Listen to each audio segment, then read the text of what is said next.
Ser Podcast.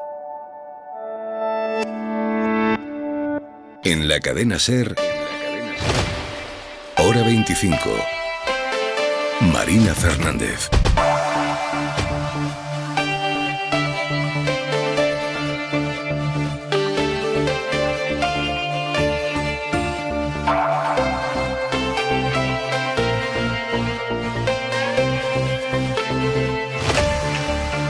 Terminamos la semana pasada con el recordatorio de Putin de que tiene en su mano la llave del gas, con ese anuncio de Gazprom de que va a cerrar otros 3 días el Nord Stream que suministra a Europa.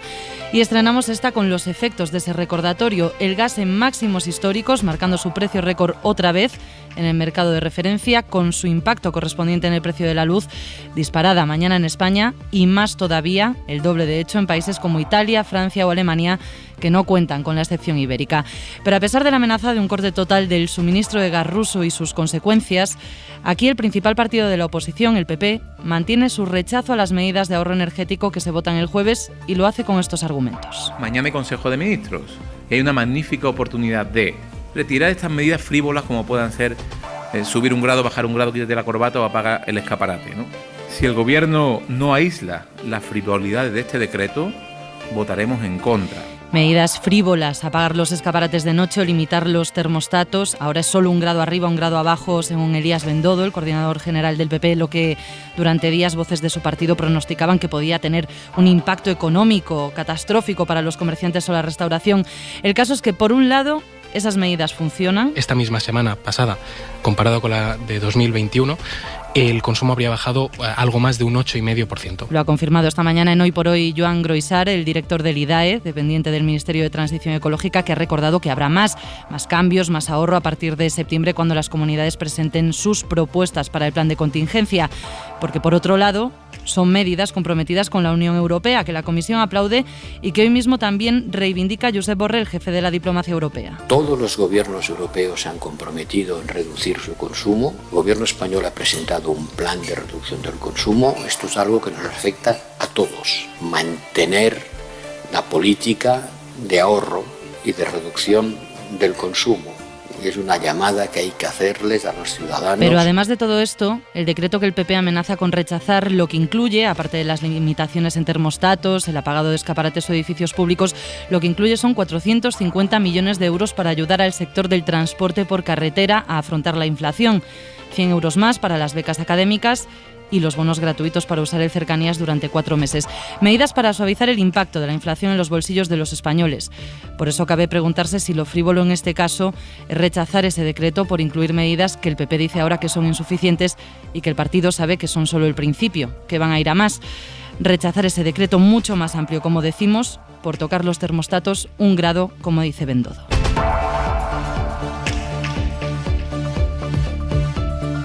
Sí, es algo desolador de ver, es que, bueno, llegar allí y verlo, era todo tristeza, rabia, estábamos enfadados con toda la situación, es que eran muchos sentimientos. El panorama da mucho miedo y mucha pena, se ha quemado todo. Es lo que queda después de un incendio como el que ha arrasado miles de hectáreas en Vejís, en Castellón, y que al menos ya está estabilizado desde allí, en un escenario que confirma las sensaciones de estos vecinos y alcaldes. Pedro Sánchez ha anunciado la declaración mañana mismo de zonas catastróficas para todas las afectadas este año por grandes incendios, y ha pedido a los diferentes grupos políticos que al menos en esto aparquen las disputas. Me gustaría pedir a todos los grupos parlamentarios que abandonemos cualquier tipo de lucha partidista y apoyemos lo que es de sentido común.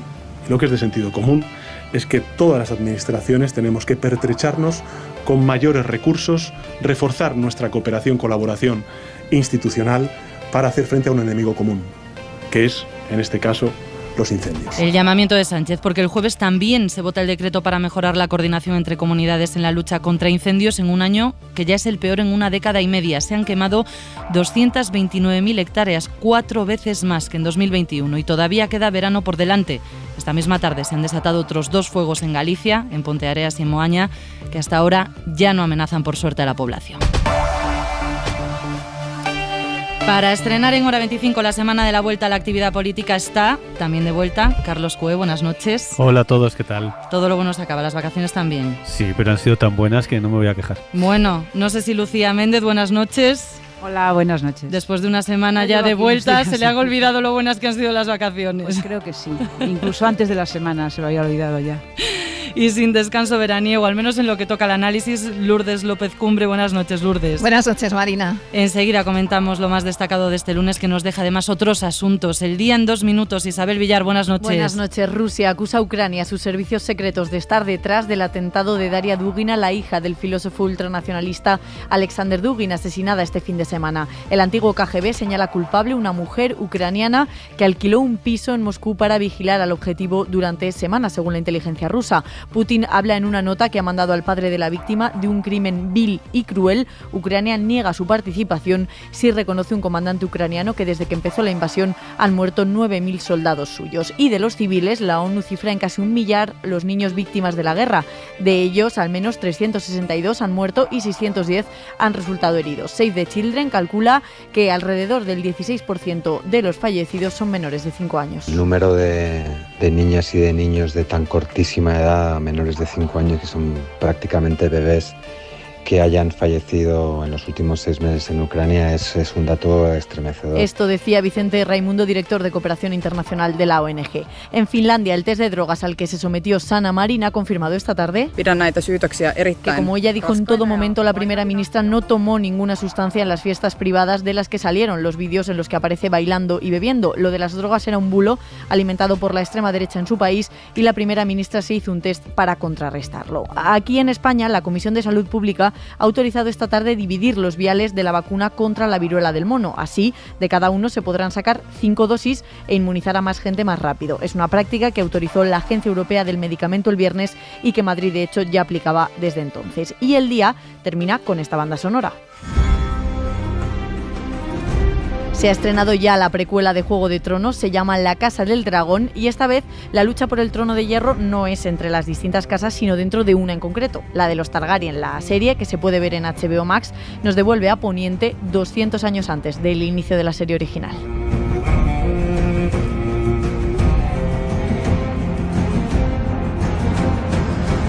Pues sobre esta música cargada de épica nos tomamos una pausa de 1 minuto y ya después vamos con todo.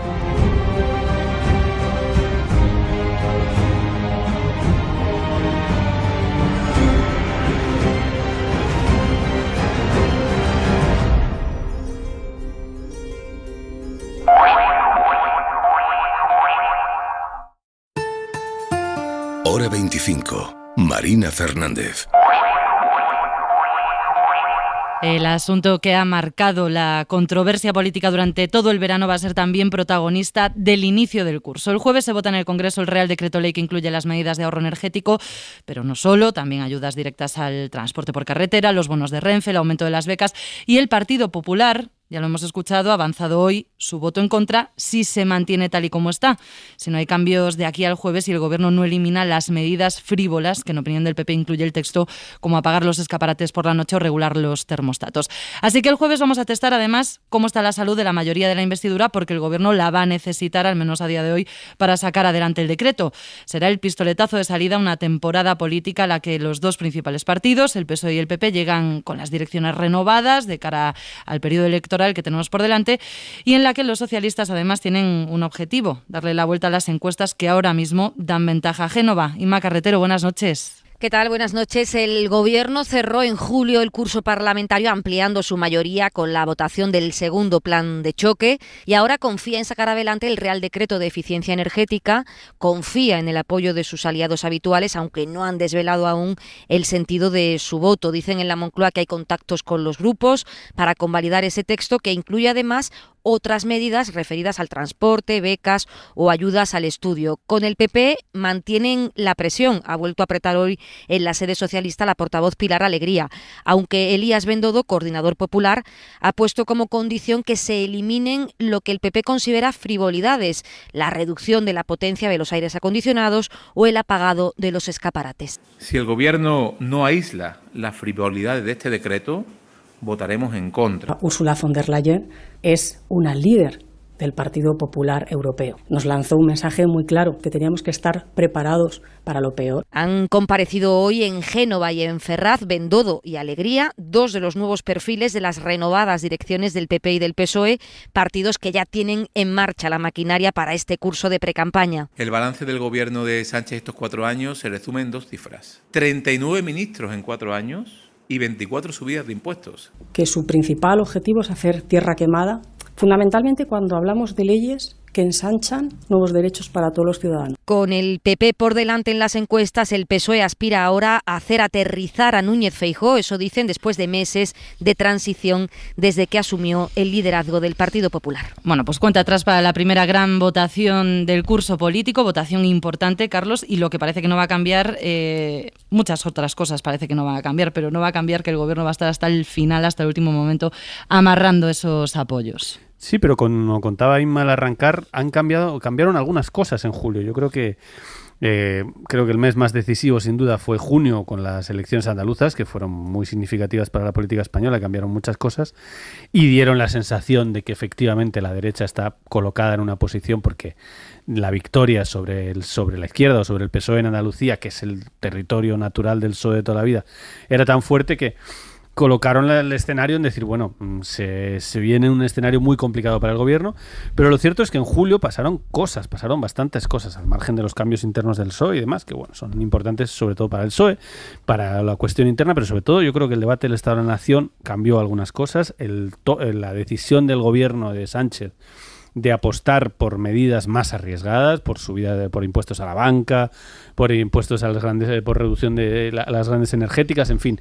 un discurso también mucho más fuerte, y yo creo que eso cambió algunas cosas y también cambió el ambiente con los socios. Creo que con Esquerra Republicana nunca se puede dar nada por seguro, porque Esquerra Republicana cambia de opinión con cierta frecuencia y no te dice el voto hasta el último segundo. Eso es algo terrorífico para la gente que negocia, pero lo hacen siempre así. Pero han cambiado, creo, las cosas dentro de la mayoría. Seguramente también por Andalucía, porque mucha gente está viendo, muchos partidos están viendo que realmente la derecha está muy fuerte y que si no se pone las pilas la izquierda, pues evidentemente habrá un cambio de gobierno dentro de un año. Yo creo que han cambiado cosas, yo creo que el gobierno salió más fuerte de julio de lo que entró al agosto, y yo creo que en agosto yo he estado de vacaciones, pero os he seguido la prensa, y creo que el PP se ha metido en varios charcos realmente inexplicables en una persona con la trayectoria de Feijóo. A mí me tiene un poco desconcertado, porque de Feijóo, los que le conocemos, Lucía le conoce hace muchísimo, yo también, los que le conocemos hace tiempo, no esperamos grandes revoluciones, no es un mago que sorprenda, que en fin, que asume riesgos, no es una persona muy conservadora en todas las áreas de su vida, pero tampoco te esperas grandes errores. Yo no me esperaba grandes errores de Feijóo porque bueno, pues tiene mucha experiencia, y sin embargo creo que este verano ha cometido errores importantes y errores propios, absurdos.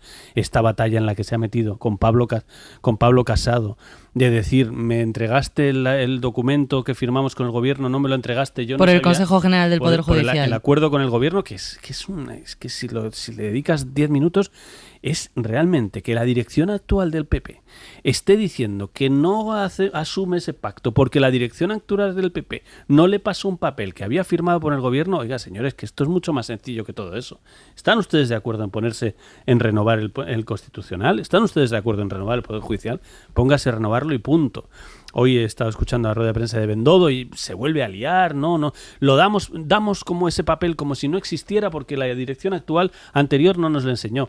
Pero si además de ese papel hablaron el presidente del gobierno y Feijóo en la reunión, de ese papel Esteban González Pons ha reconocido que lo habló con el ministro Félix Bolaños de ese papel, o sea, se está enredando, insisto, en un punto que a mí me tiene sorprendido, porque de Feijóo no me esperaba errores tan burdos. Y yo creo que la votación del jueves, vamos a ver, pero creo que la votación del jueves al final, no creo que el gobierno tenga muchos problemas por este cambio que digo, aunque ya veremos. Pero que tú percibes yo percibo en la mayoría que la mayoría se está recomponiendo, que evidentemente siempre puede haber, pero creo que hay cuestiones más delicadas. No sé, si ahora tienes que hacer una reforma de pensiones, es mucho más difícil aprobar una reforma de pensiones, es mucho más difícil aprobar unos presupuestos que el gobierno quiere aprobar. Eso en fin, eso ya es otro nivel. Aprobar los presupuestos es pero sacar un decreto que tiene fundamentalmente medidas bastante suaves comparado con el resto de medidas de países europeos de recorte energético, en las que acabamos de escuchar a Borrell, está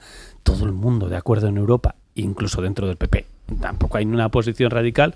Y además, medidas con dinero para un montón de gente, o por ejemplo, medidas que van a bajar el gasto de las familias en transporte, nos estará escuchando un montón de gente que va a trabajar en cercanías, que va a trabajar en metro, que va a trabajo en transporte público, como millones de personas en España. Bueno, en algunos casos gratuito y en otros casos al 50%. ¿Vas a votar en contra de eso? Bueno, votar en contra de eso es legítimo, pero tienes que explicarlo, no es tan fácil, ¿eh? Lucía, por alusiones que decía Carlos, los que conocemos desde hace mucho tiempo a Feijóo, no sé si a ti también te ha desconcertado el Feijóo que hemos visto este verano. Decía Carlos que ha cometido errores importantes. Bueno, vamos a ver, yo creo que Feijóo lleva apenas 6 meses, ¿eh?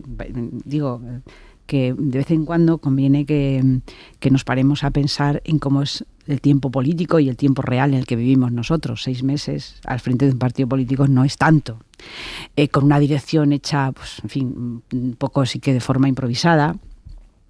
Bueno, yo creo que efectivamente Alberto Núñez Feijóo es una persona con un carácter político más bien conservador, más bien templado. Yo creo que la dureza retórica que está ejerciendo el gobierno y los ministros del gobierno, que tienen, bueno, un objetivo claro y, oye, legítimo, no digo que no, de desgastar a Núñez Feijóo aprovechando sus errores o sus planteamientos erróneos, las meteduras de pata o lo que queramos, pues yo creo que, en fin, es dudoso que a Alberto Núñez Feijóo se le pueda considerar un antisistema, como dijo el otro día la ministra de Ciencia. No, sobre todo porque Alberto Núñez Feijóo es una persona muy conocida. Entonces, yo creo que esto habría que matizarlo un poquillo, ¿no? Digo, entiendo la ofensiva del gobierno, comprendo que desde que él llegó las encuestas pues no son favorables al gobierno y sí son favorables a Feijóo, que suscitan mucha más confianza que Pablo Casado, que este es el dato fundamental, y entiendo que el gobierno quiera desgastar, oye, que tampoco se puede tener la piel tan fina por parte del Partido Popular. Aquí la política es así, ¿no?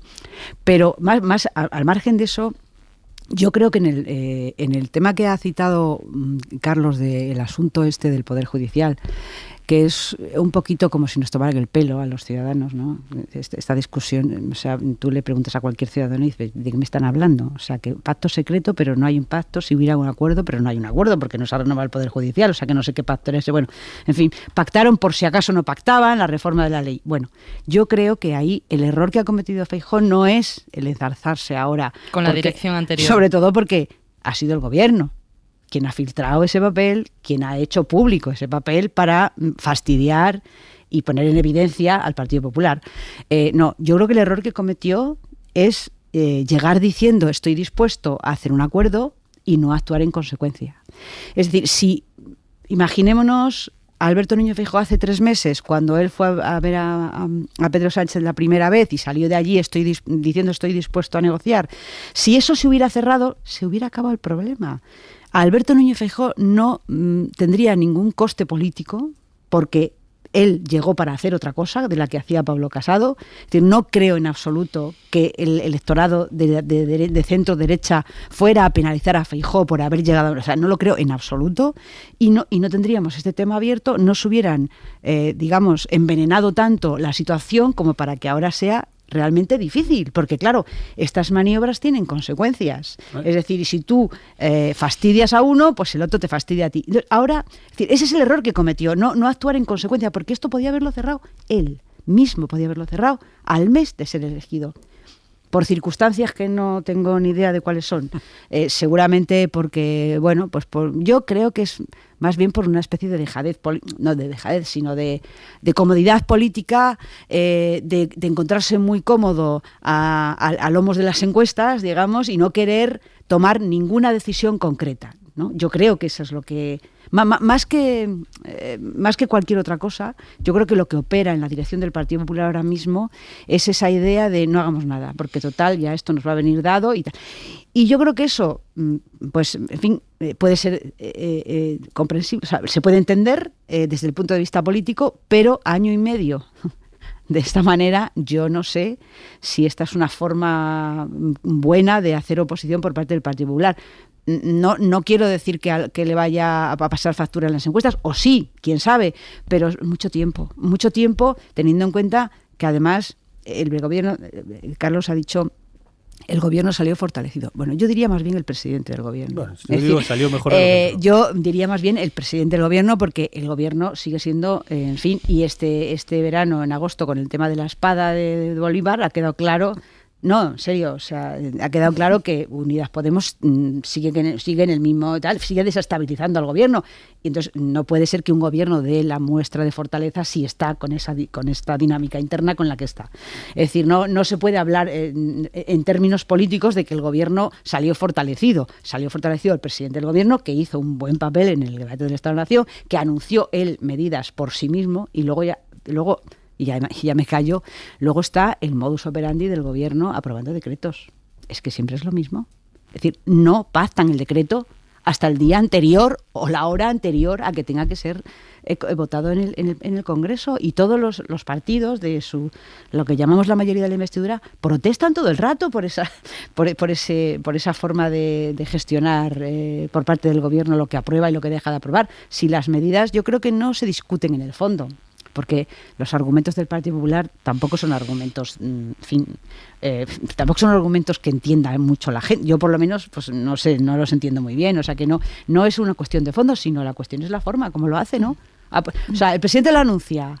El ministro o la vicepresidencia, que sea, lo tiene que hacer en 5 minutos, lo mandan al Congreso, entra en vigor y luego y claro, pues esto es lo que se lleva haciendo el gobierno toda la legislatura, y por mucho que hayan cambiado las cosas en julio, esto sigue siendo igual. Pero hoy el PP ha entrado al fondo. Creo que querías contestar. Sí, solo que cuando hay algunas cosas que ha dicho Lucía, pero solo que cuando Lucía dice, bueno, esto del Poder Judicial no lo entiende nadie. Bueno, no lo entiende nadie. No lo entiende nadie, no. Nos no están tomando el pelo. Pues también. No, pero decía, esto que es, digo, que salvo que te digan que ahora mismo lo que está encima de la mesa ya no es tanto la renovación del Poder Judicial, que también, sino sobre todo la renovación del Constitucional, que esta es la discusión de fondo y el papel se refiere a eso. Salvo que te digan que de esa renovación del Constitucional depende qué se hace con el aborto en España. O con la eutanasia también. O con la eutanasia. Es que ya no estamos hablando de una cuestión de unos políticos que dicen que se reparten los jueces, que no sé qué, que yo no me entero, una cosa de políticos. No. A usted le interesan millones de personas. ¿Qué pasa con el aborto? Que acaban de hacer los jueces del Supremo en Estados Unidos acaban de cambiar el aborto y cambia la realidad en Estados Unidos de millones de mujeres automáticamente. Quiero decir, estamos hablando de cosas serias. Eso es un problema porque no se ha renovado. Eso es un problema que tendría que haber resuelto. El Consejo renovado no existiría el problema del Constitucional. Y de hecho, claro. Por eso digo que yo estoy de acuerdo contigo con lo que decías, que la decisión de Feijóo, efectivamente, el error de fondo de Feijóo es no renovarlo, dando un mensaje que era coherente con lo que él venía a decir. Él vino a decir, señores, no he venido Casado, a insultar a Pedro señores, Sánchez. Casado, he venido Casado a ganar a Pedro Sánchez. Casado era un episodio de la historia. El verdadero PP vuelvo yo soy un hombre de negociación, yo soy un hombre que no vengo a insultar, vengo a hacer oposición, a ganarle al gobierno, y voy a hacer una serie de acuerdos. Primer acuerdo, renovación del Poder Judicial antes del verano, y todo el mundo diciendo, joder, pues es verdad, Feijóo ha venido a cambiar, se ha enredado en un asunto que ahora lo tiene muy complicado y ni siquiera va a conseguir bloquear el elemento fundamental, porque yo creo que el gobierno ahora en septiembre va a conseguir renovar el Poder Judicial, cambiar la mayoría progresista, y eso... El constitucional, perdón.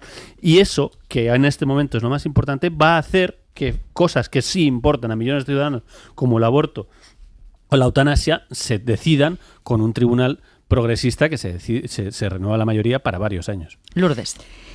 A ver, comenzamos el curso político y yo creo que lo comenzamos de una forma excepcional, porque hay un pleno extraordinario en donde no solamente se tiene que tramitar este decreto importante sobre medidas de ahorro energético, sino el de los incendios forestales, como habéis anunciado, pero también, por ejemplo, el decreto de cotización de los autónomos y algunas leyes importantes, la de libertad sexual, la ley concursal, que hay muchas empresas que están pendientes de lo que ocurra con esa ley. y bueno, la ley de la ciencia, por decirlo de una forma bastante clara, porque provengo del mundo universitario, es una ley que nos interesa mucho. Pero como nos estamos refiriendo al decreto energético, no entiendo muy bien las declaraciones de hoy del Partido Popular. Creo que el Partido Popular lo tiene difícil. No puede votar a favor, porque si vota a favor deslegitima a algunas comunidades autónomas que han estado cuestionando la constitucionalidad de este decreto desde el primer momento y han anunciado recursos de inconstitucionalidad. Una comunidad. La Comunidad de Madrid. Bueno, pero no algunas. Que no es cualquiera. Pero bueno, hay un recurso por lo menos anunciado, es más, a la espera probablemente de lo que pueda ocurrir el jueves, según anunciaba la propia presidenta de la Comunidad Autónoma de Madrid. Considero que hablar de frivolidad es un tanto impropio, no sé muy bien lo que es la frivolidad en este decreto. Aquí no se regula la fashion victim de los señores, no se regulan las corbatas, se regulan otras muchas cosas. Como dijimos en su momento, porque es verdad, Marina, que ya llevamos unas cuantas tertulias, este es un decreto muy heterogéneo, donde el propio título no solamente habla de ahorro energético, sino de otras muchas cuestiones. Y si ya estudias un poco el contenido, hay aspectos tan interesantes. Esto es una cuestión técnica, pero vais a entender enseguida en el propio transporte aéreo, certificados, por ejemplo, de personas que tienen la responsabilidad de los vuelos, bien que en remoto, no pilotos presenciales. Sus certificados antes se conseguían a través de lo que se denomina el silencio administrativo positivo, que significa que si la administración no te responde, lo tienes concedido, algo que puede resultar un poco peligroso en el transporte aéreo, y ahora se modifica para que el silencio sea negativo y tengamos mayores garantías. Es un mínimo ejemplo de una serie de cuestiones interesantísimas que están. ¿Qué puede hacer el PP el jueves, Marina?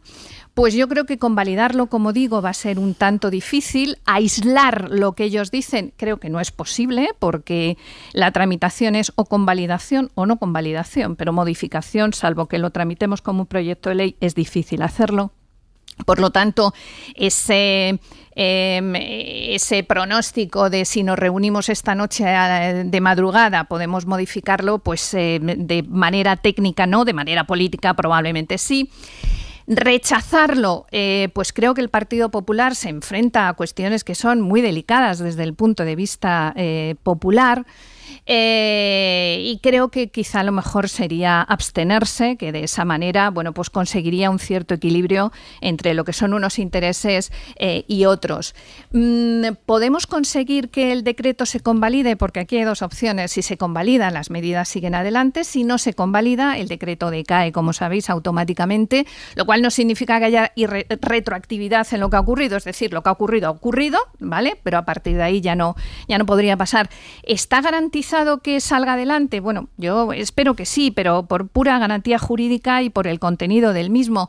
Pero a lo mejor no lo tenemos tan claro. Decía Carlos que a veces hay vicisitudes en las negociaciones y nosotros nos acabamos de encontrar, por ejemplo, en la ley de la ciencia, como una apuesta que se hacía por la estabilidad del personal investigador a través de los contratos indefinidos.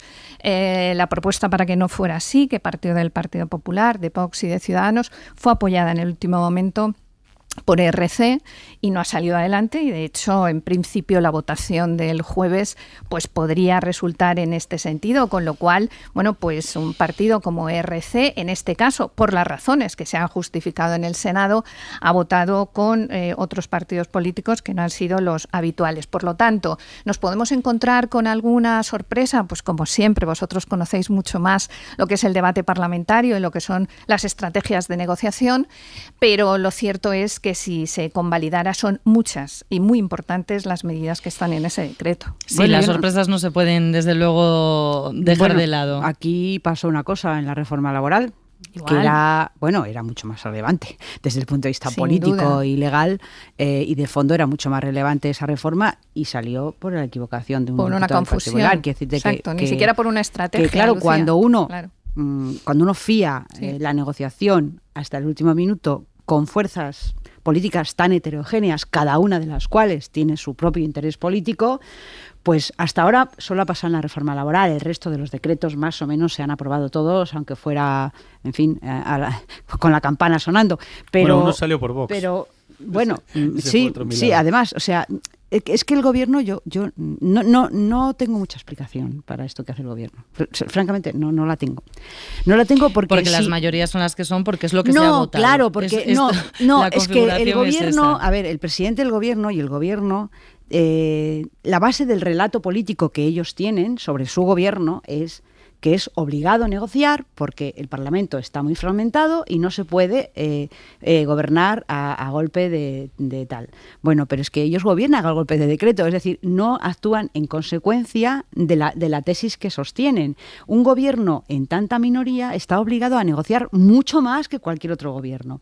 Y el modus operandi de este gobierno es que el presidente anuncia, y alguna vez los ministros ni siquiera lo saben o lo saben así en general y tienen que ponerse a trabajar en el ministerio 5 horas seguidas para sacar, esto lo sabemos todos que es así. Y con el tema de la energía parece que ha pasado, algo parecido, ¿no? Entonces, claro, no se entiende muy bien. Y esto de jugar con fuego, yo no sé si efectivamente hay alguna posibilidad de que haya una sorpresa. No me parece que los temas sean tan relevantes como para que los partidos de la investidura le quieran dar un escarmiento, que es realmente lo que hicieron en la reforma laboral. No me parece que el tema sea adecuado para eso, pero oye, parece difícil. Te quiero decir, nunca se puede saber y el partido... O de poca oportunidad política. Claro, es verdad que en este caso se ha cuestionado muchísimo, Lucía, por supuesto la urgente necesidad, la inflación de la utilización de los decretos ley, aunque hemos tenido una situación pandémica y una situación pero de si crisis, se pueden negociar los decretos. Pero efectivamente aquí se cuestiona más la forma, quizá, que el fondo, el supuesto. Que las comunidades autónomas tengan que gestionar buena parte de estas medidas, no todas, pero buena parte de estas medidas, y no se haya tenido en cuenta las comunidades autónomas. Hay una serie de materias que están vedadas a los decretos leyes. Una es precisamente las competencias de las comunidades autónomas, es decir, se puede criticar en el fondo y en la forma, pero es verdad que como el decreto es tan plural, pues hay muchas medidas que sí que son urgentes y que sí que están justificadas por esa urgente necesidad y por este tipo de técnica normativa, y hay otras que quizá no tanto. Claro, lo que pasa es que luego, por ejemplo, pasa lo que pasó hoy con el coordinador general del Partido Popular, Elías Bendodo, que ha dicho una cosa que no es posible. Es decir, de aquí al jueves no se puede cambiar el decreto. Eso es. Es decir, ellos han dicho: estamos dispuestos a votarlo si el gobierno lo cambia. Oiga, entérese usted un poco de la materia jurídica. Sí. O sea, ustedes pueden pedir que se tramite como proyecto de ley. Eso y entonces, pues, que se cambie en el Congreso. Se puede cambiar, pero a partir del jueves. Es decir, cuando se vote, de aquí incluso al jueves... antes lo podíamos haber hecho, pero te quiero decir que no parece lo que propone. Que digo que el gobierno pone en suerte el debate en unos términos que al final... es muy difícil que los ciudadanos se aclaren, eso es lo que quiero decir. Y hoy el PP además ha criticado el fondo. Di, Carlos, sí. Sí, que yo decía, sí, creo que es una crítica que se hace sistemáticamente al gobierno y creo que es absolutamente legítima la crítica de, oiga, negocie usted más porque tiene usted solo 155 escaños, con lo cual hágalo. En muchas ocasiones se dice y ha habido más negociación de la que parece, pero es verdad que es una crítica legítima. Ahora, Lucía, ¿tú de verdad crees que la posición del PP sobre este decreto depende de las horas que se ha visto con el gobierno? Que además ha habido un par de reuniones también en las que estaba el PP, ha habido reunión con la Comunidad Claro Autónoma. que no, pero le quitaría argumentos, Carlos, le quitaría argumentos. Que la crítica es legítima, pero digo, ¿tú crees que el PP está tomando la decisión que a mí me sorprende? Porque creo que le está dando una baza, creo que el PP le va a dar, si vota que no, que ya veremos si finalmente no se abstiene. ¿Tú crees que todavía se puede abstener? Bueno, se abstuvo en el último, vamos a ver, porque Feijóo juega mucho al último minuto y ya veremos. Pero lo que quiero decir es, si realmente vota que no, le está dando una baza al gobierno para los próximos meses de cada vez que haya un dato que demuestre la cantidad de ahorro que se han tenido las familias por la reducción simplemente del abono transportes, simplemente del transporte público, o la reducción energética que se ha producido por este decreto, que ya los primeros datos indican que hay algo, pero bueno, son datos de agosto, ya veremos. Pero cuando lleve 3 meses, como pasa con la excepción ibérica, que al principio se criticó, pero cuando lleva 3 meses se ve que efectivamente fue eficaz. Cuando lleve 3 o 4 meses esto y diga, no, las familias se han ahorrado una media de, no sé, 150 euros por este decreto, Lo que pasa, a ver cómo le cuentas que votaste en contra. Que avancemos y luego entramos precisamente en esto. Decía que avancemos porque el PP, que hoy ha tachado de frívolas las medidas, ya no ha ido en contra solo de las formas que ha tenido el Gobierno para aprobarlas, y son medidas que ya están funcionando. Lo comentábamos ahora. En la primera semana completa de su aplicación, la semana pasada, la demanda energética cayó un 8,5% en comparación con la misma semana del año pasado. Lo ha confirmado aquí en Hoy por Hoy el director del IDAE, el Instituto para la Diversificación y Ahorro de la Energía, que es dependiente del Ministerio de Transición Ecológica, y ha hecho hincapié en que vamos a tener que ir más allá a partir de septiembre con medidas que pueden tocar alumbrado público, también al navideño, a su duración, por ejemplo.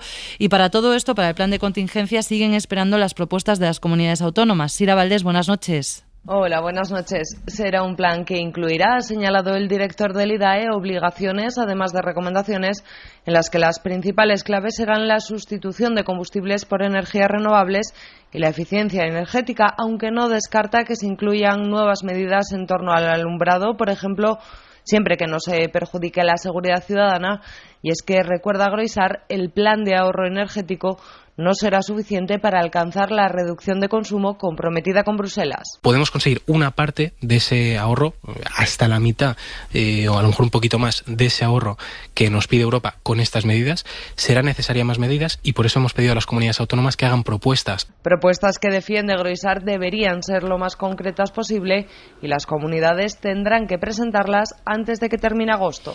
Carlos decía, rechazarlo puede ser peligroso para el PP, es dar artillería al Gobierno, pero te pregunto si el Gobierno está consiguiendo rentabilizar los efectos que tienen las medidas, o si están calando más mensajes como Madrid no se apaga, estos que está utilizando la oposición. Bueno, esto es un debate complejo porque, sobre todo cuando se trata de Isabel Díaz Ayuso, es cierto que le ha pasado otras veces que en un primer momento todo el mundo dice, pero lo que está diciendo Isabel Díaz Ayuso es absurdo, toda Europa está haciendo cosas relevantes, pero luego es que es verdad que Isabel Díaz Ayuso, por ejemplo, ha tenido hasta ahora bastante capacidad de posiciones que en principio parecían en la pandemia, todo el mundo decía, pero que está diciendo, está yendo en contra de todo el mundo, y bueno, luego consiguió sacarle rentabilidad política. Yo creo que los primeros datos, hoy había una encuesta del diario.es, va a haber más encuestas en las próximas semanas, las encuestas que maneja Moncloa internas indican que evidentemente el PP sigue por encima, lo cual es el gran problema del gobierno, evidentemente. El gobierno no tiene las cosas fáciles, la movilización de la derecha y la desmovilización de la izquierda sumadas le ponen las cosas complicadas al gobierno, pero hay algunos síntomas que hacen pensar que el efecto Feijóo, que ha sido muy fuerte en los primeros meses, por lo menos se está estancando, si no retrocediendo. Eso indicaría que el último mes y medio, 2 meses de la línea del PP no estaría funcionando, pero esto en política, la política es muy cambiante. Yo creo que el PP juega a una estrategia, como decía antes Lucía, sobre todo Feijóo juega a una estrategia de quedarse quieto, no hacer nada, de quedarse quieto, y que el gobierno, que sea la propia crisis económica la que desgaste al gobierno. ¿Qué es lo que pasó en 2011? En 2011 lo que hizo Rajoy, que es con quien le comparamos todo el tiempo a Feijóo, aunque tienen diferencias, hay algunas similitudes. Rajoy lo que hizo, y me acuerdo que Aznar le criticaba, lo que quieres es, me acuerdo mítines de Aznar, ¿verdad? Lo que quieres es heredar, no hay que heredar, hay que luchar por la victoria. Y Rajoy, no, nada de luchar por la victoria, lo que hizo fue quedarse quieto porque la crisis desgastó a Zapatero de tal manera que ni siquiera se presentó Zapatero, y el PSOE tuvo la debacle de las mayores de su historia en 2011 con mayoría absoluta de Rajoy. Pero es que ahora las cosas son muy diferentes, muy, muy diferentes a 2011. El gobierno tiene una situación muy diferente a la de 2011. De 2010-2011 Zapatero no tenía ningún margen para hacer absolutamente nada. Cada decisión que tomaba iba en contra de todo lo que había prometido que hacía, y sobre todo en contra de la esencia de la trayectoria socialista y del discurso socialista, que es la protección social. Sí. En lo que hacía Zapatero, cada Consejo de Ministros Zapatero era peor que el anterior. Contra natura. Ajustes, casi. Con congelación de pensiones y tal. Y este gobierno está haciendo exactamente lo contrario. Cada Consejo de Ministros, cada decisión, la decisión que vamos a votar, yo no voy a votar, que se va a votar el jueves en el Congreso, es una decisión de muchísimo dinero. Es una decisión de nada de ajustes. Exactamente lo contrario, es poner un montón de dinero encima de la mesa para que a mí, si tenemos abono transportes, no nos cueste la mitad o cero. La decisión que se tomó antes era para que yo ayer, que vine de vacaciones, es que a mí me sigue impactando y de hecho no me parece del todo sensato, que a mí ayer, viniendo de vacaciones, el gobierno me regalara 20 euros por venir de vacaciones y coger mi coche ayer y meter gasolina en mi coche, casi 20 euros, me parece que eran como 17 euros. En fin, esos son los últimos decretos, o sea, es exactamente lo contrario de lo que pasó en 2011. Con lo cual, claro que hay partido, con lo cual las cosas, como decía antes Lucía, creo que Feijóo no lo tiene tan fácil como lo tuvo Rajoy en 2011 y no le basta con quedarse quietecito esperando a que el gobierno se hunda, porque el gobierno sigue haciendo cosas, da la pelea y no está ni de lejos como estuvo Zapatero en 2011. Yo tengo muchas dudas de que el gobierno consiga rentabilizar políticamente todo ese dinero, efectivamente, que está empleando, porque creo que a la hora de llegar a la vida de las personas, eso tiene sus dificultades. El otro día vosotros mismos en El País publicabais un artículo en el que un universitario decía que solicitar la ayuda de 400 euros esta que se va a poner en marcha, que se ha puesto en marcha, es más difícil que aprobar un máster o que aprobar la selectividad o que una oposición. Es decir, y no te digo nada del ingreso mínimo vital. Es decir, el problema que tiene el gobierno es que su discurso, que es un discurso efectivamente volcado en las medidas sociales y en las ayudas a las clases menos favorecidas, para que el impacto de la inflación y las dificultades que estamos teniendo debido a la guerra de Ucrania y todo esto sea menor en las clases. No sé hasta qué punto eso a la hora de llegar a la calle se nota tanto como para decir voy a cambiar mi visión de un gobierno por eso. O sea, yo esto tengo mis dudas y creo que, fíjate, hay muchas razones y desde luego este gobierno ha hecho frente a cosas increíbles. Es decir, no se puede comparar con Zapatero, porque Zapatero no hizo frente a una pandemia, ni hizo frente a una guerra. Es decir, que fíjate tú cómo están todos los países europeos. ¿Qué está pasando con los líderes de los países europeos? Están todos, el que no ha caído víctima de esto, ha caído víctima del otro. Mario Draghi, Boris Johnson, el propio Macron, el canciller alemán está en sus peores. O sea, que esto, a ver, hay muchas razones para un desgaste de este gobierno. O sea, que creo que cuando el gobierno, el único análisis que hace, y el PSOE, es hacemos muy bien las cosas, pero la gente no se entera o no somos capaces de comunicar las cosas que hacemos, yo creo que ese es un análisis muy simple, muy simplista para la profundidad que tiene este momento histórico, ¿no? Y creo que además el principal problema del gobierno son las estadísticas que los servicios de estudios de los bancos, el Banco de España, la encuesta de condiciones de vida del INE y todas las ONGs están diciendo que no somos capaces de resolver la desigualdad, que no somos capaces de que todos esos recursos que estamos utilizando, que está utilizando el gobierno para mejorar la vida, o por lo menos para que no empeore tanto la vida de las personas, no están sirviendo del todo para el efecto que produce, por razones burocráticas, por razones complicadas, porque no es tan fácil. Es decir, el otro día el ministro de Seguridad Social, yo no sé si aquí en esta, no sé en qué sitio, dijo, en el país, a lo mejor no me acuerdo, dijo que tenían ahora mismo para poner en marcha el ingreso mínimo vital a todos los que lo necesitan, se tienen que visitar los comedores sociales, cosa que tenían que haber hecho hace año y medio cuando lo pusieron, porque se ha visto que, por ejemplo, que el gobierno ha sido incapaz de encontrar a esa gente hasta ahora. Y bueno, y lo mismo pasa con esto pasa. Y yo creo que esto es un problema que tiene el gobierno, es un problema político que tiene el gobierno, que creo que no lo está afrontando de forma realista. Es decir, el discurso que hacen, digamos. El problema, aparte de este problema que tú estás diciendo, hay un problema más de fondo y que le pasa a todos los gobiernos progresistas, y es que una parte de la gente a la que va dirigida muchas de esas ayudas, además de las dificultades técnicas que evidentemente existen aquí y en todos los países, porque siempre es difícil, además de las dificultades técnicas, es que en esas franjas de la sociedad a las que van dirigidas esas ayudas, el nivel de abstención es descomunal. La participación política de las clases más desfavorecidas es bajísima. Hay barrios en las elecciones andaluzas se vio, hay barrios de Sevilla, efectivamente los barrios más complicados de Sevilla, donde hay abstenciones de hasta el 90%. Uno de los grandes problemas es no solo, por supuesto, acceder técnicamente, sino desde el punto de vista político, convencerles de que vale la pena realmente participar en política para que sus condiciones de vida cambien. Hay montones de problemas que tienen todos los gobiernos progresistas de todo el mundo desde siempre. A eso se le suma que hay una desmovilización de la izquierda potente, no solo en España, sino en toda Europa. Efectivamente, hay una ola de derecha, una ola ultraconservadora. Bueno, yo diría que hay una ola contra los gobernantes. Y además hay una ola de desgaste, que eso es evidente. Pero dicho todo eso es así. Pero dicho todo eso, hay un montón de cosas que este gobierno ha hecho. Y que, evidentemente, ya veremos si le saca partido político o no. Pero decir que la gente no se ha enterado me parece difícil de gestionar. Yo creo, Carlos, Vamos a ver, cuando tú aumentas el 30% el salario mínimo, cuando tú aumentas el 32% el salario mínimo, es imposible. Otra cosa es que la gente votará lo que le dé la gana. Pero que no se haya enterado todas las millones de personas a las que yo conozco algunas. Que eso sí yo conozco algunas. No es que se tengan que enterar, cercanas a mi mundo. Su salario tenía que incrementarse. Todo el mundo sabe lo que cobraba hace.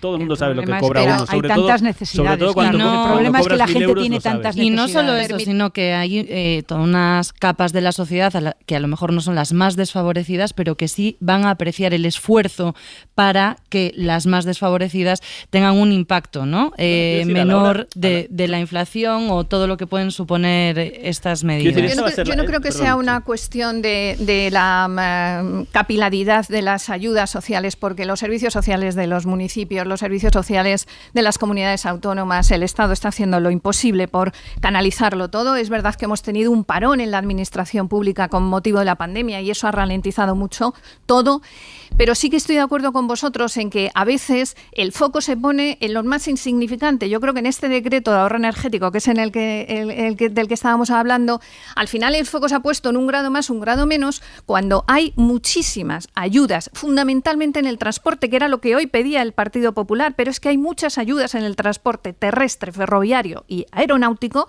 que están pasando por muchas dificultades, sobre todo el terrestre, y están en ese decreto que si no sale más. Es que el Partido Popular hoy ponía el acento en el transporte y en el decreto van 450 millones de ayudas directas al transporte por carretera. He escuchado esta mañana al director del instituto. Sí.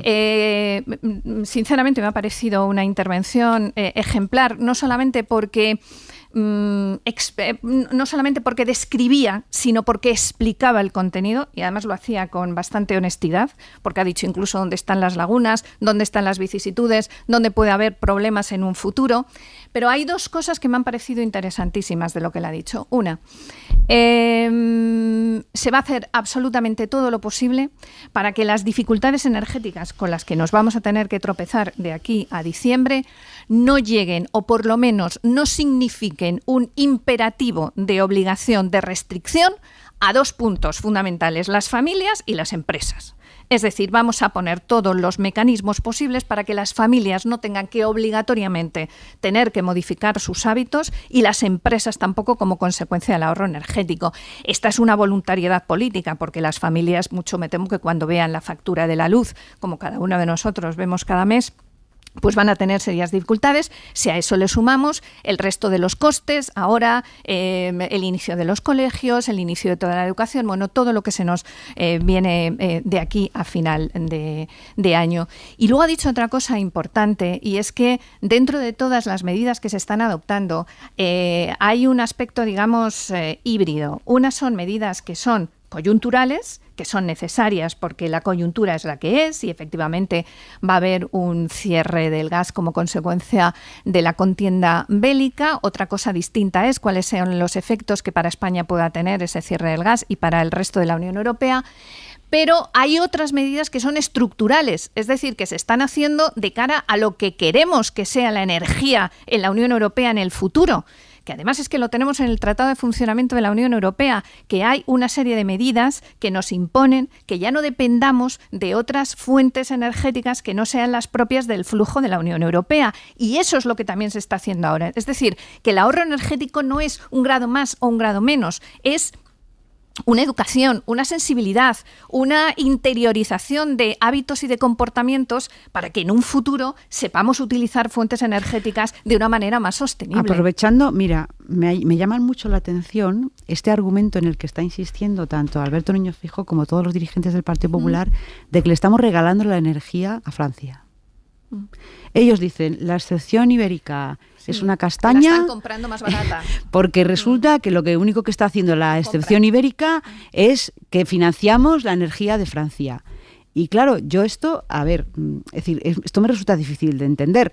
Puede beneficiar a Francia, pero si nos beneficia a nosotros, no será un error. Quiero decir, el hecho de que beneficie a Francia no me parece... Un mercado interior energético claro, también, no me pero como ahora, están insistiendo todo el rato, insisten en este argumento, en que realmente lo que ha pactado Pedro Sánchez no es un acierto para España, porque lo que está haciendo ese pacto de la excepción ibérica que se llama es que negoció a cara de perro en la Unión Europea y que lo consiguió, en realidad es un fracaso porque estamos financiando la energía de Francia. Y claro, esto me parece un argumento difícil de entender estructuralmente, porque si para nosotros es bueno, pues oye, pues si para Francia es bueno, pues oye, no sé en qué nos perjudica a nosotros realmente, ¿no? Además de que mañana Francia va a pagar el doble por la luz de lo que pagamos aquí, que es en lo que vamos a entrar ahora, porque el director del IDAE también ha reivindicado el autoconsumo eléctrico, la instalación de placas solares como alternativa, por ejemplo, a la energía nuclear, que está entre las apuestas de la oposición, y ha asegurado que esta opción está en alza, superando incluso las previsiones del gobierno. Solo el año pasado en España se instalaron 1,2 gigavatios de autoconsumo, es decir, de placas solares en tejados, eso en un solo año. Para instalar 1 gigavatio de energía nuclear se necesitan 20 años y muchísima más inversión. Aunque hagan falta cientos o miles de comunidades de vecinos, de empresas, de administraciones que se pongan las pilas, se está haciendo y cada vez se está haciendo más, y parece que en España se va duplicando ese ritmo cada año. Por las proyecciones que estamos viendo parece que eso va a ser más todavía. Es decir, los españoles, las empresas, las familias están instalando más placas solares, incluso en sus propios tejados, de lo que habíamos previsto desde sobre todo 2018, que se eliminó el famoso impuesto al sol. Bueno, lo cierto es que a pesar de que la tendencia vaya al alza, dice el gobierno, todavía hay muchas dudas en torno al autoconsumo eléctrico. Dudas frecuentes que nos hemos propuesto intentar aclarar en la medida de lo posible en un repaso rápido esta noche. Jordi Fabrega, buenas noches. Hola, buenas noches. Bueno, lo primero es lo más básico. ¿Por dónde hay que empezar? ¿Qué tiene que hacer una persona que está interesada en instalar placas fotovoltaicas para el autoconsumo? Pues lo primero que tiene que hacer es tener un proyecto que evalúe si tiene posibilidad de instalarlas en su tejado o no.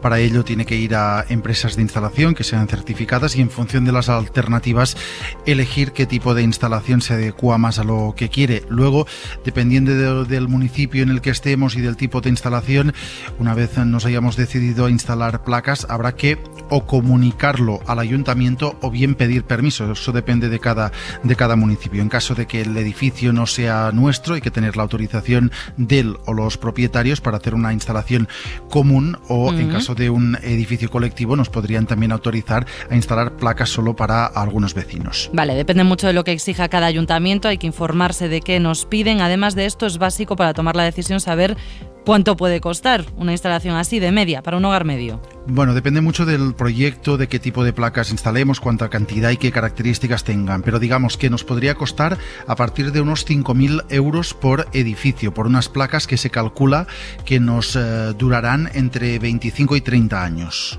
25 y 30 años, 5.000 euros no es una inversión menor, hay que analizarla teniendo en cuenta entonces cuánto se puede llegar a ahorrar en la factura. ¿Qué cálculos hay en este sentido, Jordi? Aquí hay algunas diferencias, pero digamos que el consenso es que la instalación de placas solares nos permite un ahorro en la factura que podemos cifrar en a partir del 35-40% de nuestros gastos, aunque depende del tipo de placa que tengamos, también del número de placas que instalemos, sí. Pero digamos que a partir de esa cifra nos podríamos ahorrar. Y esto nos sitúa entonces en ¿cuánto tiempo para rentabilizar esa inversión, Jordi? Pues con las ayudas que hay en los últimos meses es más fácil rentabilizar esa inversión, de manera que ahora en alrededor de 4 años se podría empezar a considerar que es rentable esta instalación. Hay que tener en cuenta que hay ayudas para la instalación de estas placas, tanto a nivel estatal como también ayudas a nivel autonómico, incluso a nivel municipal en forma de reducciones del IBI en algunos municipios. ¿Y qué pasa? Que esta es una duda muy común, cuando no hay sol por la noche, Jordi. Pues hay 2 opciones, que las placas que hayamos instalado tengan acumulador, en ese caso podrían almacenar la energía que han generado durante el día. En caso de que no lo tengan, lo que hay que hacer es estar conectados al sistema eléctrico para poder seguir teniendo electricidad durante las horas en las que las placas solares no nos la proporcionen. Vale, y vamos a completar este repaso con un dato, lo decía al empezar. La luz va a subir mañana un 34% en España, va a marcar su mayor precio desde marzo, pero en comparación con los vecinos europeos, con países en los que no funciona el mecanismo ibérico, el tope al gas, estamos hablando de que los precios de la energía duplican los que vamos a pagar aquí.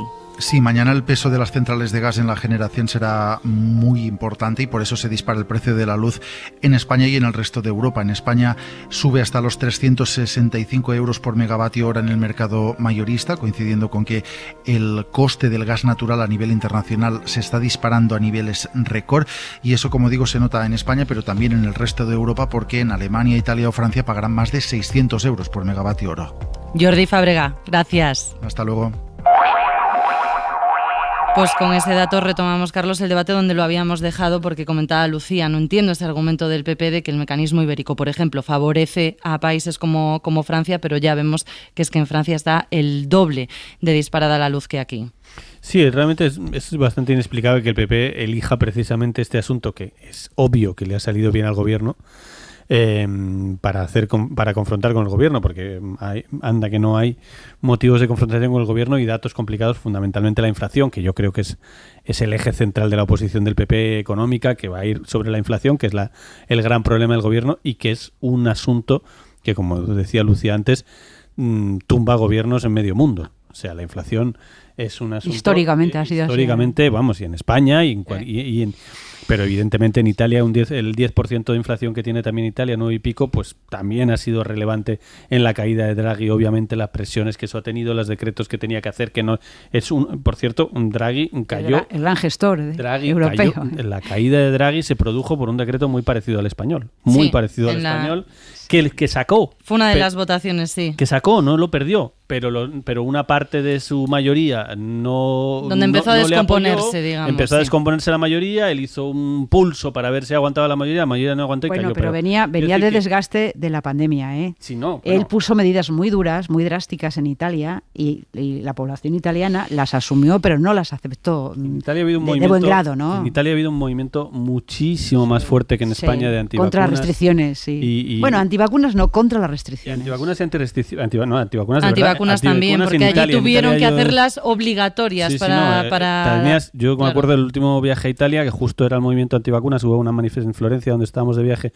una manifestación enorme, mujeres contra las vacunas, era una cosa enorme, de muchísimas mujeres, que además lo que tuvieron que hacer en Italia es que no podías prácticamente llegó un momento en que en Italia no podías hacer nada, no podías ni ir al trabajo si no te habías vacunado, te tenías que poner el certificado para entrar en cualquier bar. Draghi ha pagado todo eso. Y evidentemente eso también, pero bueno, tiene explicaciones políticas, pero que evidentemente de fondo, y por supuesto que Boris Johnson ha tenido un montón de problemas en un montón de cosas, y sus fiestas y todo, pero que por supuesto la inflación que tiene Inglaterra, que es como la de España y están diciendo que puede llegar al 18%. Reino Unido hoy está paralizado por todo tipo de huelgas como consecuencia de la inflación y la pérdida de poder adquisitivo. Paralizado. Está muy interesante el debate. Luego lo retomamos para hacer una pausa y luego sí, seguimos con el análisis. Hora 25. Marina Fernández.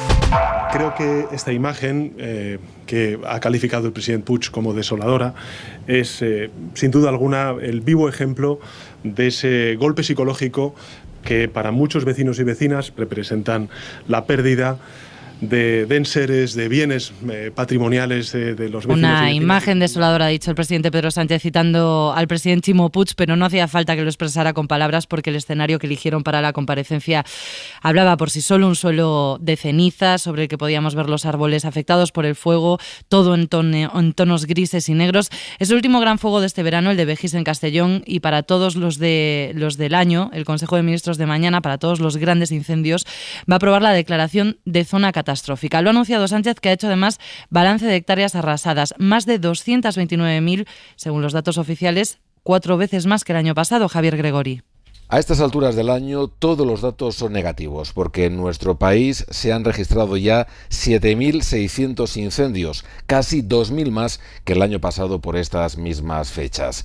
Además, el 2022 se ha convertido ya en el peor año de los últimos 15, tanto en el número de hectáreas quemadas, 229.000, como en el de grandes incendios, llevamos ya 50. Además, en ambos casos, la cifra es ya tan alta que multiplica por 4 la media de la última década. Estos son los datos más negativos del último balance oficial realizado por el MITECO, el Ministerio para la Transición Ecológica, que actualiza la estadística hasta el 14 de agosto. Sin embargo, incluso se pueden quedar cortos, porque el Sistema Europeo de Información sobre Incendios Forestales, que se basa en las observaciones realizadas desde el espacio por el satélite Copérnico, eleva ya incluso la superficie quemada en nuestro país a las 286.000 hectáreas, y estos son 57.000 hectáreas más que el balance del gobierno español. Para todos los grandes incendios, los que han afectado a más de 500 hectáreas en la península, el Consejo de Ministros va a aprobar mañana, como decíamos, la declaración de zona catastrófica. ¿Qué supone esto, Gregori? ¿Y de qué incendios estamos hablando entre los que se han registrado en las últimas semanas? La declaración de zona catastrófica permitirá facilitar la entrega de ayudas económicas por parte de la Administración a todos los afectados, desde personas particulares a empresas, pasando por agricultores o ganaderos hasta los ayuntamientos. Estas ayudas también incluyen la reducción de impuestos o incluso dejar de pagar algunos de ellos, como el IBI, y además también se habilitan préstamos con mejores condiciones. Y además puede servir para estos grandes incendios, unos 50 que se han producido ya en lo que llevamos de año en nuestro país. Y por desgracia, este verano ha habido muchos ejemplos de grandes fuegos, como el de Sierra de la Culebra, el de Sierra Bermeja o los últimos del Val d'Ebo en Alicante o de Begís en Castellón, que ha arrasado más de 19.000 hectáreas. Gracias, Javier. Ya escuchábamos en Portada el llamamiento de Sánchez para que esto quede fuera de la lucha partidista, porque el jueves también se vota el Real Decreto para fortalecer el Sistema Nacional de Protección Civil, mejorar la coordinación entre autonomías en la lucha contra el fuego. ¿Qué posibilidades, Lucía, hay de que en esto sí haya acuerdo? Marina, pues es que yo nací en la Sierra de la Culebra y estos testimonios que estoy oyendo en Castellón, yo me siento tan identificada porque esto no es una cuestión de dinero, es que no estamos hablando de eso. Es decir, lo que se ha quemado materialmente, en cuanto a la incidencia material de la forma de vida de las personas, no es tan relevante, primero porque casi todos los pueblos de aquellos están prácticamente vacíos. Lo que se ha quemado es la vida de las personas, lo que se ha quemado es la infancia de las personas, el impacto emocional y sentimental, la tristeza y la pena que da ver lo que antes era verde, negro, kilómetros y kilómetros y kilómetros de extensión, donde la gente antes vivía, trabajaba y vivía del monte, y ahora eso ya no existe. Es decir, es algo, yo creo que parecido a lo que pudieron sufrir los habitantes de La Palma, ¿no? Que vieron cómo su existencia se había vuelto negra, es decir, y sobre todo que ya los hijos y los nietos de esa gente ya no van a volver a ver eso. Es decir, el ecosistema en el que tú has vivido ha desaparecido.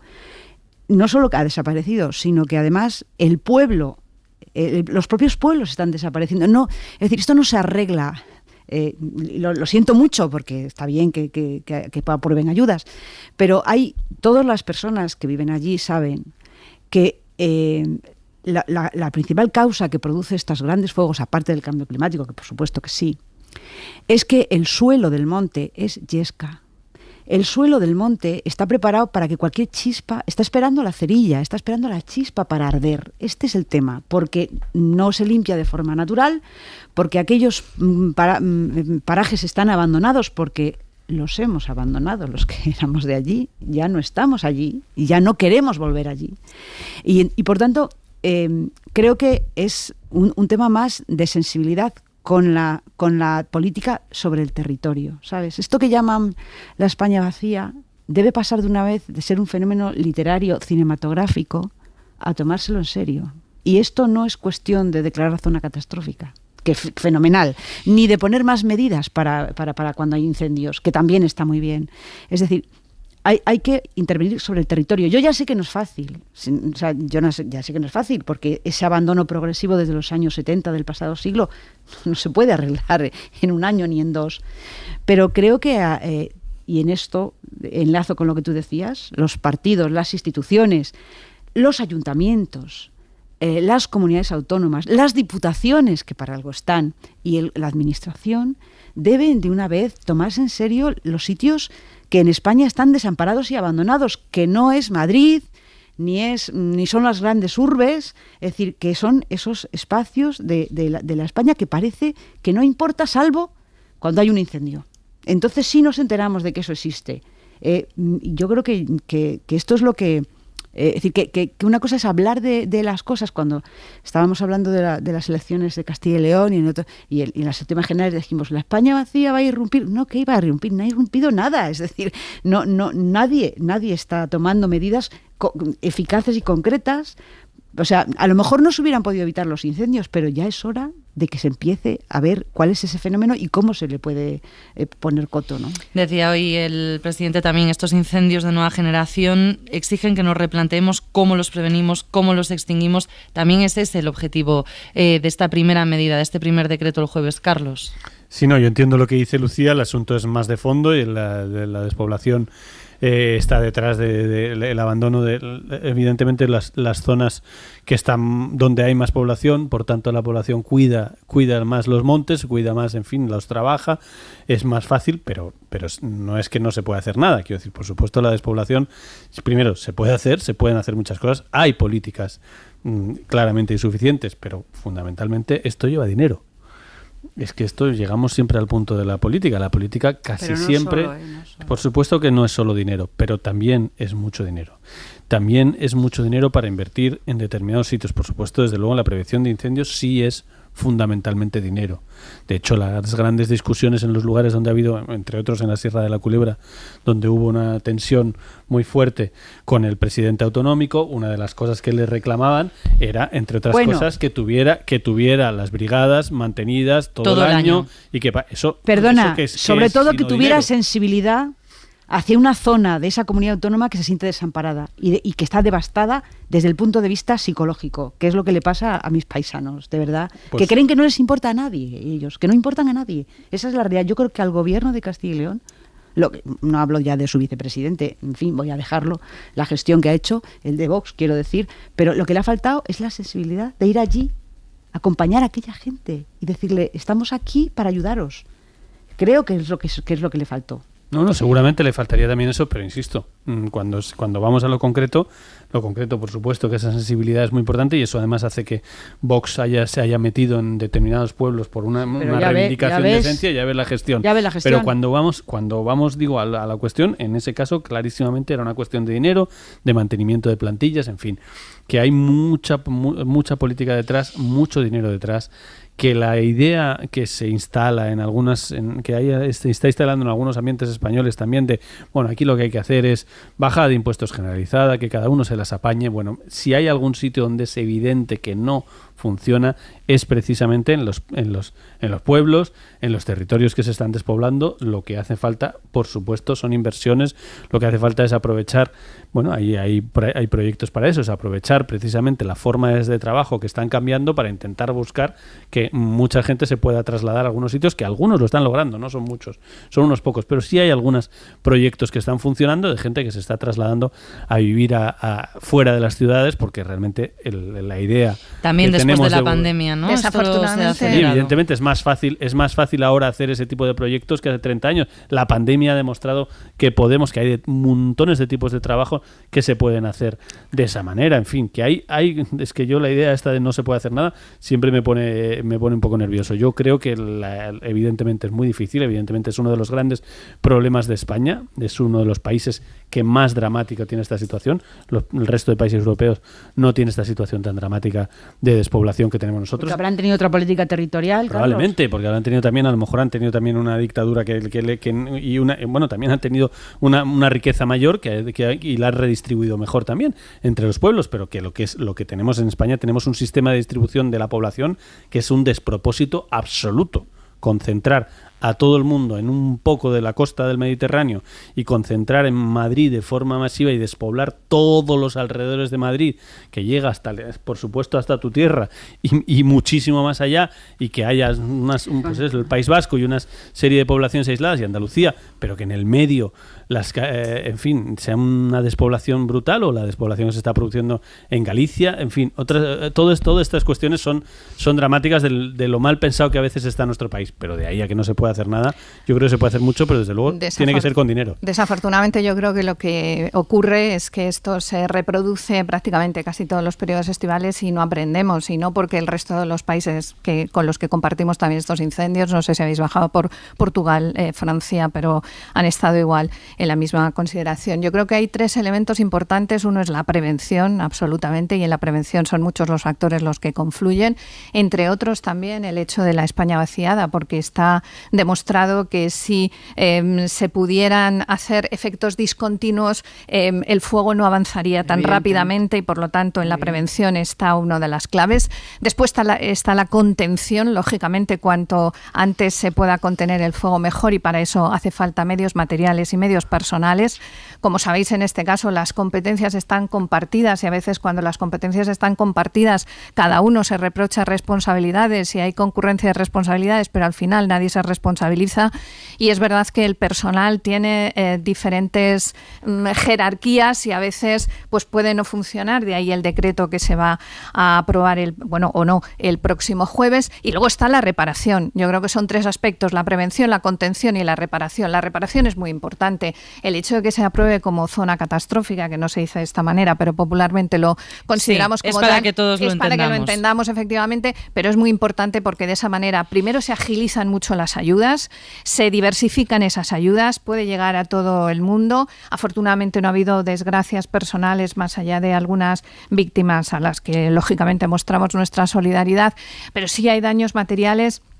Y sobre todo esa necesidad de volver a reparar todos aquellos aspectos forestales que se puedan. Con esta declaración no solamente agilizamos esas ayudas, sino que también el Estado se convierte en un responsable más directo de todo el pago de las mismas, independientemente de que haya consorcios, seguros, ayudas individuales, indemnizaciones, son todo compatibles con este tipo de ayudas, y por lo tanto sí que es, digamos, un trasfondo jurídico que facilita mucho. Por ejemplo, para las empresas que se vean afectadas por estos incendios, el hecho de que suspendan los contratos o tengan que de alguna manera hacer algún tipo de situación excepcional, pues ya le garantiza que esta situación es una fuerza mayor, que está considerada como tal, lo mismo que nos ocurría en la pandemia. Es decir, sí que son medidas que tienen una materialización propia y que tienen unos efectos más inmediatos, con lo cual no es lo mismo que ocurra a que no ocurra, pero sí que es cierto que deberíamos aprender mucho de los errores. Que lo que se ha quemado, ahí donde se ha Eso quemado, ya no se puede reparar. No, me refiero que la actividad económica donde se ha quemado es mínima. Ya, pero... Es decir, que lo de las empresas que tú dices... Sí, pero en estos momentos, pero hay otros bueno, muchos que sí, que lo que por sea. Ejemplo, aunque sean uno, aunque sean 2, efectivamente tienen derecho a la reparación. Y no solamente eso, sino, por ejemplo, pues las vías ferroviarias, lo que pasó el otro día, el problema que tuvimos en el tren. Bueno, pues todo eso tiene un efecto inmediato, y es que la gente no pueda llegar a trabajar o no puedan llegar los elementos perecederos. Es decir, sí que hay un efecto directo e indirecto, ¿no? Y yo creo creo que con esto sí que se puede reparar, sin perjuicio de comentar o no las responsabilidades en aquel accidente o en aquella decisión de Renfe en aquel momento. Mencionabas, Lourdes, la contención, pero es que el viernes hablábamos con un bombero que nos decía si el combustible que hay en el monte no está controlado, digamos, nos encontramos con incendios que por muchos medios que tengamos, era un bombero con 23 años de experiencia que había estado trabajando en el incendio de Vejís en Castellón y le preguntamos, pero ¿los medios han sido suficientes? Y decía, es que no es una cuestión ya de medios en determinados fuegos que nos estamos encontrando, sino de que el combustible, la energía acumulada es tal que directamente es muy difícil de controlar, ¿no? De hacerle frente. E insistía, la clave es la prevención, ¿no? Es antes. 3 días han pasado, 3 días han tardado los resultados del test de drogas, que la primera ministra finlandesa, es el asunto con el que vamos a terminar, Sanna Marin, se ha sentido obligada a hacerse por las críticas, la presión de la extrema derecha, después de que se publicaran unos vídeos suyos privados de fiesta con unos amigos. La prueba ha dado negativo, como cabía esperar, pero eso no significa que el partido de los finlandeses, los verdaderos finlandeses, se hacían llamar hasta hace poco, vayan a darse por satisfechos o vayan a cambiar su forma de oposición contra Sanna Marin, marcada por este tipo de planteamientos, ¿no? Apuntando muchas veces a su aspecto o a su juventud, planteamientos que destilan un machismo que podía parecer superado. Ángel Villascusa, buenas noches. ¿Qué tal, Marina? Buenas noches. La primera ministra de Finlandia lo anunció así el viernes en una rueda de prensa, incidiendo en que la petición de hacerse el test era injusta y en que lo hacía por su propia seguridad jurídica y para aclarar cualquier duda. Y este lunes, sin rueda de prensa y en un único comunicado, han llegado esos resultados. Negativo en todas las drogas posibles de detectar por el laboratorio finlandés que ha hecho el test y que la propia Marin ha pagado de su bolsillo. La mandataria se vio presionada por varios partidos de la oposición, especialmente por el principal, los verdaderos finlandeses de ultraderecha, que llegó a insinuar que en uno de los vídeos se escuchaba una referencia al consumo de estupefacientes. La polémica ha irrumpido en medios de comunicación de todo el mundo y ha abierto un debate sobre dónde comienza y dónde termina la vida privada de un mandatario. En su país, por ejemplo, se ha llegado a criticar que estuviese de fiesta, aunque fuese un sábado por la noche, en caso de un posible ataque ruso. El regulador de medios estatal finlandés ha anunciado que ha recibido docenas de quejas por el enfoque informativo de varios medios. Los medios, nos decía hoy una periodista finlandesa aquí en la SER, que han estado haciendo también su trabajo con mucha especulación en torno a este asunto, que hoy, con los resultados de esta prueba, podríamos pensar que queda zanjado, pero no sabemos si va a ser así, desgraciadamente, por cómo se señala en muchas ocasiones a las políticas y políticas jóvenes. Lucía. La primera ministra finlandesa tiene un problema político y lo va a seguir teniendo. Podemos, hablar de lo políticamente correcto, de lo que nos parece o no nos parece esta polémica, pero realmente que ella tiene un problema político lo ha evidenciado, que ella misma se ha sometido a ese el hecho test. De que se haya hecho el test. Yo creo que, al margen de todo lo que se pueda decir y de todo lo que ya se ha dicho, a mí me parece que el hecho de que se solidaricen con ella 300.000 personas en el mundo, pues es una cosa que, ¿qué más da? Es decir, que su problema político lo tiene ella, que ya veremos a ver cómo se resuelve ese problema político. Yo creo que ella no lo tiene fácil, superar este. Más allá de eso, hay una cosa que a mí me produce una reflexión sobre qué tipo de sociedad tenemos y qué tipo de de costumbres sociales tienen una cierta generación, que es la de grabar para emitirse, para grabar vídeos para compartirlos 24 horas al día con toda la humanidad.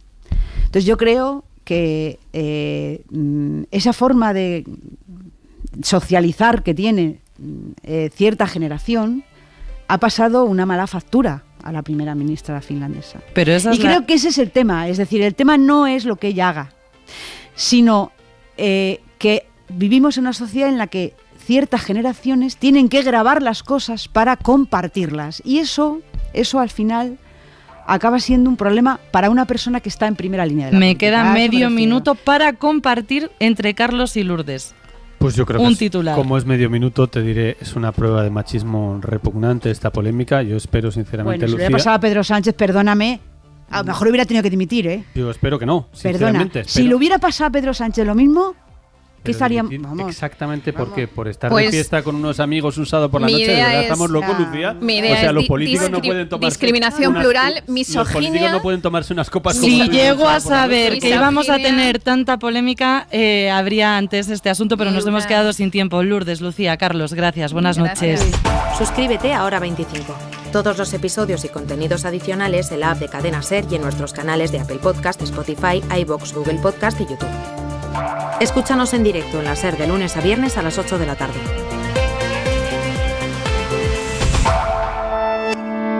Cadena SER.